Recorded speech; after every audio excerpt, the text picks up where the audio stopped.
So The Amazing Spider-Man 2, that's kind of been out for a while now. I posted my review not too long ago, and I'm here to do the spoiler discussion. This movie, man, I talked about in the original review, cutting shit out of the trailers and all that. Well, it looks like Norman Osborn's dead in the movie.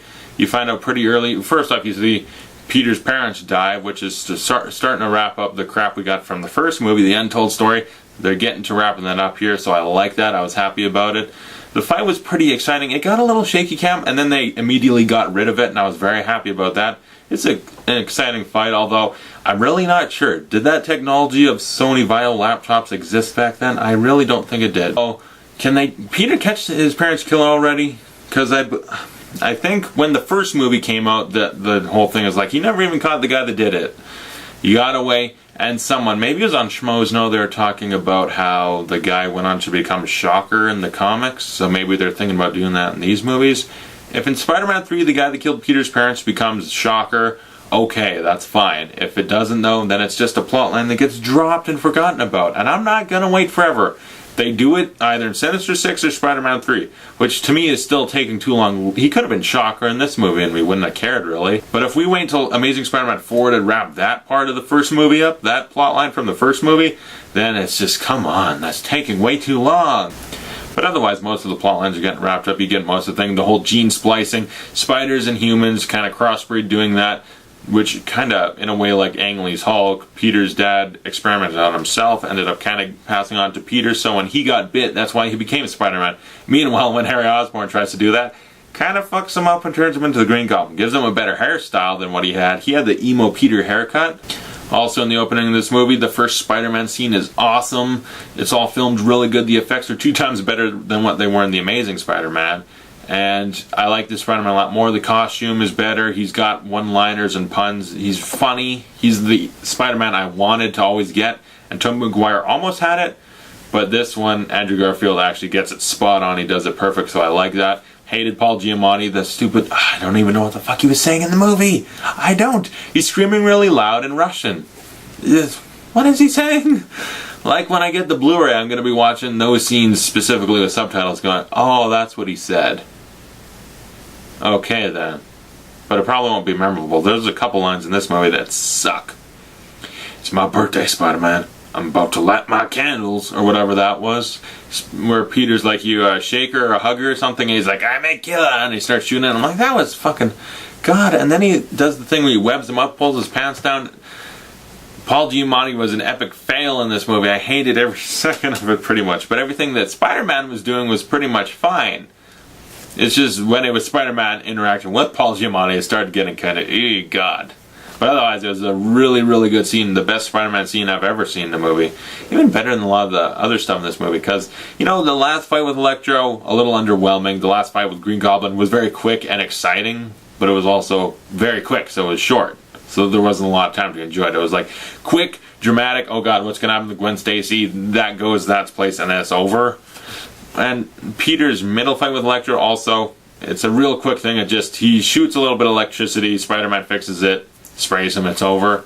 But this scene, it's a long, sort of drawn-out action sequence that we can enjoy, and I was happy about that. Peter and Gwen in this movie, they're really good together, even though, like I said in my other review, foreshadowing, foreshadowing, foreshadowing. It's just like, okay, in case you didn't know, here's Dennis Leary, Captain Stacy's here, just constantly reminding you, leave Gwen alone. Remember I said leave her out of it? You better do that. Oh, no, he didn't, and she's dead. I saw it coming most of the movie, but I was hoping it wouldn't almost, because I like Emma Stone. Green Goblin kills her, and I was really excited because they do it really well. The scene works really well, and this movie had balls. It had the balls to do it. Mary Jane never died in 3 Spider-Man movies that Sam Raimi made. In the first one, I wouldn't really expect to. Second, still didn't. But by the third movie, they were bringing in Gwen Stacy into that franchise. They could have killed her. Why not? They killed Harry in that one. But I think Spider-Man 4, they were going to kill her. I think it was Vulture was going to do it, maybe. By Spider-Man 4, though, it'd just kind of be like, is she going to finally die? And then she would, and then we'd be happy. Because in that franchise, Mary Jane starts getting annoying with each movie. And a little bit more mean and unlikable. But in this Gwen Stacy, man, first movie and second movie, constantly likable, really enjoyed her. They gave her a little bit too much to do. Like, she's too much of a sidekick, almost. Where in the first movie, where she makes the lizard... antidote or whatever, that seemed a little too easy in that movie. But in this, it's like, I can help you. Listen, just let me flip this switch when I need to, and we'll zap him and kill Electro. And that was fine. That's better than, I'm going to formulate an antidote all by myself. That's a little out there. But yeah, and she dies. That was hard, man. That made me sad. That really did make me sad. I saw it coming, but still, I like Emma Stone. I like the character, and dead. Shit. Electro's birth, man. Not birth. Yeah, he squeezed out of his electric mother. No, his origin as Electro.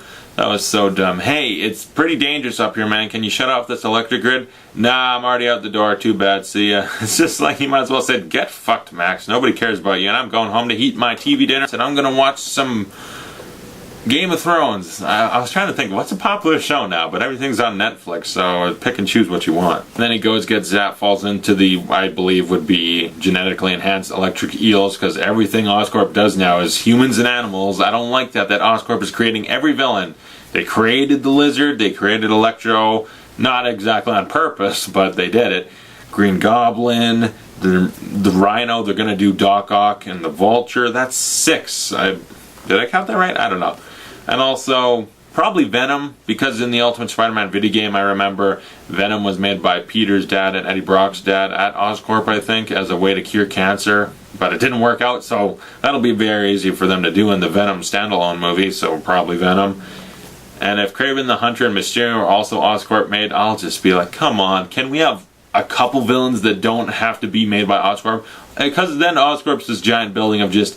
Yeah, Oscorp has created every villain. You want to maybe shut down that company, blow it up, and destroy every file of Oscorp? Because all they're doing is creating these terrorists that destroy New York. Can we fix that shit? But no, they make all of the power in New York. Now we can't get rid of that. Oh, man. Oh, well.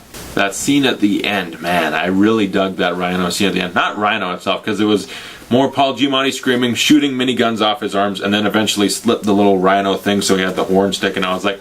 Yeah, but he's shooting a gun. He's not doing the Rhino thing. I'm gonna charge you and ram shit over. He was shooting shit. They were doing it wrong. But then the little kid steps out to challenge him and like stand up for what's right and all that. It's just, okay, little kid doing this, goosebumps. It's inspiring. Oh, I'm getting emotional. And Spider-Man comes in and swings the sewer grate at him and stuff. But it ends.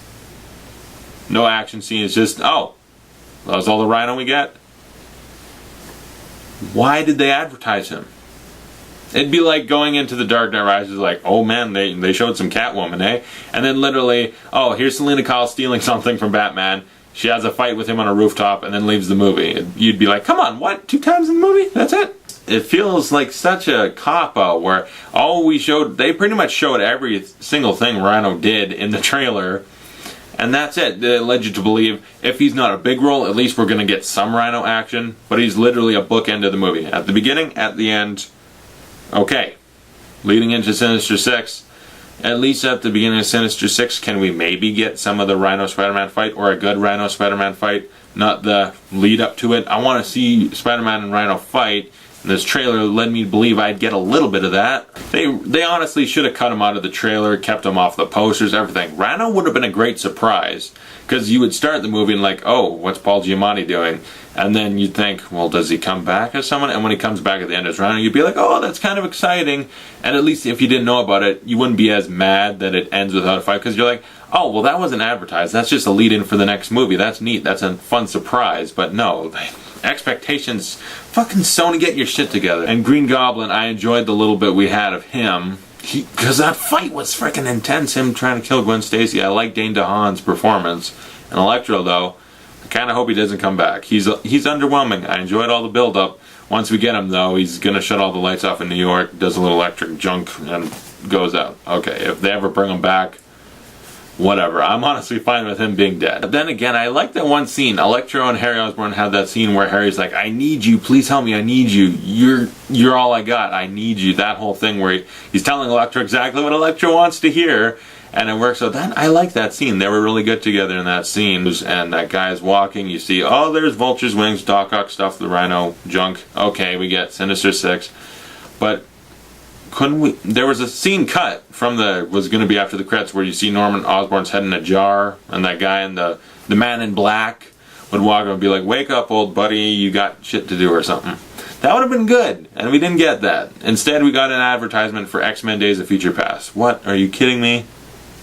Thanks a lot. Yeah, there's a reason. There's a story behind that, but it's essentially crap. Spider-Man and X-Men are not going to cross over. Someone might think that. They'd be like, they're showing Mystique, so wait, is she going to be in a new Spider-Man movie? Is Spider-Man going to be in X-Men Days of Future Past? Are they going to cross over? And you'd find out, no, there's no plans to do that ever. It's just some stupid thing they did. Well, thanks a lot. Man, they fucked up the after credit scene, or mid-credit scene, I guess. So that was my quick spoiler talk about the things I guess there were highlights to talk about. Comment below, tell me what you thought of them, and thanks for watching. I'll see you guys later.